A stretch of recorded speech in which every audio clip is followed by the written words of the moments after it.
அன்புள்ள செய்தியாளர்களே, தொலைக்காட்சி ஊடக நண்பர்களே, வணக்கம். 3 கோரிக்கைகளை நம்முடைய மாண்புமிகு முதலமைச்சர் ஆர்வி சகோதரர் தளபதி ஸ்டாலின் அவர்களிடம் நேரடியாக எடுத்துரைப்பதற்காக இன்று நான் அவர்களை சந்தித்தேன். ஒன்று, கண்ணியத்துக்குரிய காயிதே மில்லத் இஸ்மாயில் சாஹிப் அவர்கள் பெயரால் ஒரு பல்கலைக்கழகம் அமைக்க வேண்டும் என்பதை திராவிட முன்னேற்ற கழகத்தினுடைய தேர்தல் அறிக்கையிலேயே சேர்க்க வேண்டும் என்று ஒரு கோரிக்கை விடுத்தேன். அதை உடனே அந்த தேர்தல் அறிக்கை தயாரிக்கிற குழுவிடம் உடனே தெரிவிப்பதாக சொன்னார்கள். இரண்டாவது, வறுமை கோட்டுக்கு கீழே உள்ளவர்களுக்கும் விவசாயிகளுக்கும் இலவச மின்சாரம் கொடுப்பதை தடுப்பதற்கு மத்திய அரசு வஞ்சகமாக எடுக்கின்ற பல நடவடிக்கைகளுக்கு எப்படியோ ஒரு வகையில் உச்சநீதிமன்றமும் உடன்பட்டு போகிற சூழலில் சூரிய ஒளி மின்சார கட்டமைப்பில் வறுமை கோட்டுக்கு கீழே இருப்பவர்களுக்கு இலவச மின்சாரம் கொடுக்க அரசு முடிவெடுத்து விட்டால் இந்த தடுக்கின்ற முயற்சிகளிலே இருந்து நாம் விடுபட்டு விடலாம் என்பதையும் தேர்தல் அறிக்கையில் சேர்ப்பது சாலச் சிறந்ததாக இருக்கும் என்று அதையும் நான் கோரிக்கையாகவே முதல்வர் அவர்களிடம் தந்தேன்.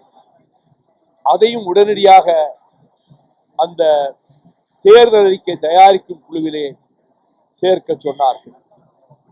மிக முக்கியமான இன்னொரு பிரச்சனை, பாஞ்சாலங்குறிச்சியில் வேந்தராக இருந்து கயத்தாற்றிலே குடியமரத்திலே தூக்கிலிடப்பட்ட வீரபாண்டிய கட்டபொம்மனுடைய முன்னோர்கள் ஒரு 500 ஆண்டுகளுக்கு மேலாக அறுபடை வீடுகளில் ஒன்றாகிய திருச்செந்தூரில் கட்டபொம்மன் சத்திரம் என்று ஒன்று அமைத்து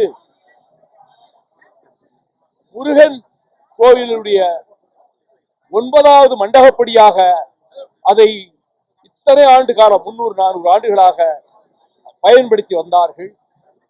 அதில் நேரடி வாரிசு பீமராசா என்ற வீரபாண்டிய சுப்பிரமணிய கட்டபொம்மதுரை இன்று தமிழக அரசிடமிருந்தும் அவர் உதவித்தொகை பெற்று வருகிறார். எனக்கு மிக மிக வேண்டியவர். அவர் 2 காலும் நடக்க முடியாமல் இருக்கிற இந்த சூழலில் அவர் தொடுத்த மனுவில் சாதகமான முடிவெடுப்பதற்கு வாதாட வேண்டும் என்று பொய் சொல்லி அவருடைய கைரேகையை பெற்று இன்னொரு குடும்பத்தினர் இந்த சத்திரம் எங்களுக்குரியது என்று ஒரு பொய்யான முறையீட்டை தயார் செய்து கொடுத்து அறநிலையத்துறையினுடைய இணை ஆணையர் ஜாயிண்ட் கமிஷனர், இனிமேல் இத்தனை வருடங்கள் நீங்கள் போயிருந்தாலும் இந்த வருடம் நீங்கள் கட்டபொம்மன் சத்திரத்தில் மண்டபப்படி நடத்தக்கூடாது, பக்கத்தில் உள்ள சிவன் கோயிலுக்கு கொண்டு போய் சொரூபத்தை வைத்து கொண்டு போகலாம் என்பதில் ஒட்டுமொத்த அந்த 9 கம்பளங்களை சார்ந்த அந்த மக்கள் மிகவும் புண்பட்டு பல 100 ஆண்டுகளாக நாங்கள் பயன்படுத்துவது திருச்செந்தூரிலேயே முதலில் கட்டப்பட்ட இந்த கட்டபொம்மன் சத்திரம், இதில் நாங்கள் இந்த வருடம் நுழையக்கூடாது என்று ஆணை பிறப்பித்திருக்கிறார்கள் என்று அந்த நேரடி வாரிசு பீமராசா அவர்களே எனக்கு அலைபேசியிலும் பேசினார், கடிதமும் அனுப்பினார். அந்த கடிதத்தை வைத்து நான் ஒரு முறையீட்டை தயார் செய்து நம்முடைய மாண்புமிகு முதலமைச்சர்களிடம் சொல்லி இப்பொழுது இணை கமிஷனர் இப்படி ஒரு உத்தரவை பிறப்பித்திருக்கிறார், அதை திரும்ப பெற வேண்டும். அந்த அத்தனை சமுதாய மக்களும் நேரடி வாரிசும் வழக்கமாக போகிற 9வது மண்டபப்படி முருகனுக்கு திருமுருகனுக்கு எங்களுக்கு உரிய இடத்துக்கு போக அனுமதியை பெற்றுத்தர வேண்டும் என்று கேட்டுக்கொண்டதன் பேரில் நான் ஒரு முறையீடு தயாரித்து மாண்புமிகு முதலமைச்சர்களிடம் சொன்னேன். உடனடியாக அறநிலையத்துறை அமைச்சர் சேகர் பாபுவிடம் சொன்னீர்களா என்றார்கள். இல்லை, உங்களிடம் தான் சொல்லுகிறேன், நீங்கள் அவரிடம் தெரிவித்து விடுவதற்காகத்தான் சொல்லுகிறேன் என்று உடனடியாக தன்னுடைய தனி செயலாளரை அழைத்து அமைச்சர் சேகர் பாபுவிடம் இந்த பிரச்சனையை உடனடியாக சொல்லி வேண்டிய ஏற்பாடு செய்யுங்கள் என்று முதலமைச்சர் அதற்கு கூறியிருக்கிறார்கள். நாளை மறுநாள் 3ஆம் தேதி அந்த சுப்பிரமணிய சாமி திருக்கோயிலுடைய ஒவ்வொரு மண்டகப்படியாக போய்விட்டு சொரூபத்தை கொண்டு வருவார்கள். இந்த கட்டபொம்மன் மண்டகப்படிக்கும் இது இனிமேல் இப்பொழுது அவர்கள் ரொம்ப கவலையில் இருக்கிறார்கள். அநேகமாக அறநிலையத்துறை அமைச்சர் மூலமாக இணை கமிஷனருடைய ஆணையை திரும்ப பெற வேண்டும் என்பதுதான் என்னுடைய கோரிக்கை. அநேகமாக அது நிறைவேறும் என்று நான் நம்புகிறேன். இதற்காகத்தான் வந்தேன், இதைத்தான் பேசினேன். அடுத்து எங்களுக்கு இன்றைக்கு திருப்பத்தூரிலே இந்த வேலூர் மண்டலத்தினுடைய நிதியளிப்பு நிகழ்ச்சி இன்று காலை 10 மணிக்கு நடப்பதாக இருந்தது.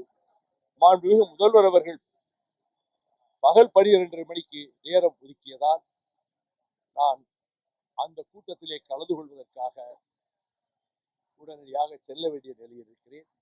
செய்தியாளர்களிடம் இந்த 3 செய்திகளைத்தான் மாண்புமிகு முதலமைச்சர் அவர்களிடம் நான் பேசினேன் என்பதை தெரிவித்துக் கொள்கிறேன். அதை பற்றி எதுவும் பேசல. ஒரு சுற்று பேச்சுவார்த்தை குழு போய் பேச்சுவார்த்தை நடத்தி இருக்கிறாங்க. 2வது சுற்றுக்கு என்றைக்கு அழைக்கிறாங்களோ அன்றைக்கு போவாங்க. எதையும் நான் சொல்ல முடியாது. நன்றி. ஓபிஎஸ்ஆ யார் வந்தாலும் நல்வராக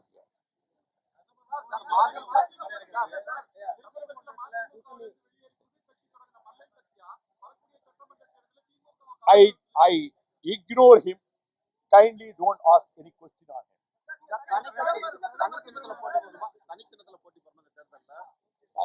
எங்க குழுவினர் சொல்லியிருக்காங்க. அதுதான் தனிச்சின்னத்தில் போட்டியிடுவோம் அவைத்தலைவர் சொன்னாரே, பிரஸ் தான் சொன்னாரு. அதான் எங்க நிலைப்பாடு.